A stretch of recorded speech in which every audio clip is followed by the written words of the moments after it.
Mes važiavom tiesiog pažiūrėti, kaip tvarkosi mūsų mokyklo aikštelės. Ir aišku, tuoj matyti jūs patys tai įvertinsit. Be abejo, stadionas mažiukas, kitais metais dar pabaigsime krepšinio aikštelę. Taigi žaiskit, gerai mokykitės, būkit sveiki ir nesušalkit. Ačiū Jums.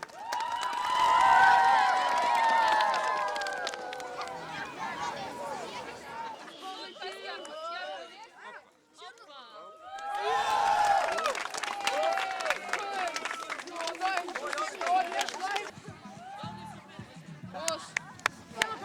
Kom eens.